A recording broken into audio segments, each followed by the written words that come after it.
যারা এই সকল কাজকর্ম করবেন না কেন তাদের কাছে কিন্তু মোটামুটি কিন্তু ভালোই লাগে।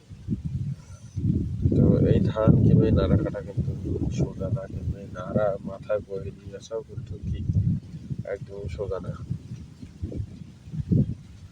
একদম মানে এক রকমের শক্তিশালী মানুষেরা এইসব কাজ করা কিন্তু সম্ভব হয় না। ঠিক আছে, অনেক কষ্টের একটা কাজ।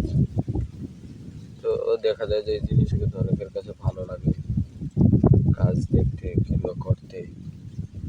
দেখতে মানে মূলত সবারই ভালো লাগে, কিন্তু যে করে এই কাজটা সে বুঝে যে কাজের মর্ম কি,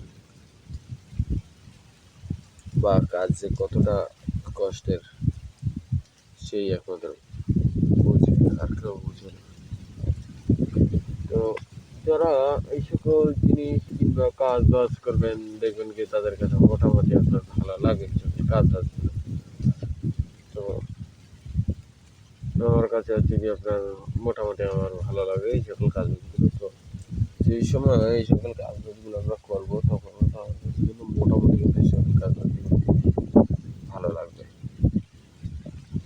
তো আপনারা যখন এই মানে কাজটা দেখবেন তখন কিন্তু এটা কিন্তু অনেক সুন্দর লাগে। আপনারা যখন এই সকল কাজগুলো দেখবেন তখন ঠিক আছে। তো আমার কাছে কিন্তু মোটামুটি কিন্তু এটা কিন্তু এগুলো কাজ বাজ দেখতে কিন্তু অনেক ভালো লাগে। মানে এরা আগে যখন কাজ করে তখন তো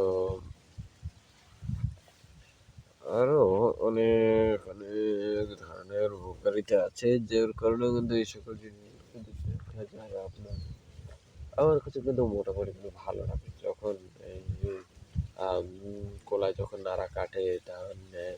কত মানুষ এরকমের রোদে পুড়ে তারপর তারা কষ্ট করে ধান চাষ করে, আবার এই ধান কেটে নিয়ে এসে বড় বড় আঠা মানে আটা বেঁধে তারপর মাথায় করে নিয়ে আসে। মাথায় করে নিয়ে আসে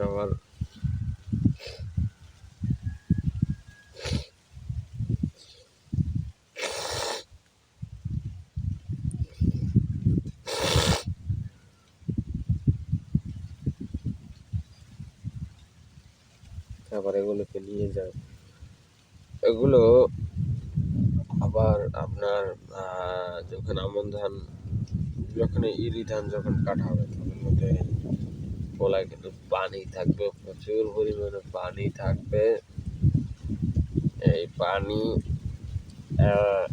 আপনার হাঁটু জল পর্যন্ত প্রায় পানি থাকে, তার ভিতরে কিন্তু এই সকল গাছপালাগুলো মানে ধান গাছ কাটা হয়, এগুলো দেখতেও কিন্তু অনেক সুন্দর লাগে। আবার আপনার এই ইরি ধান যখন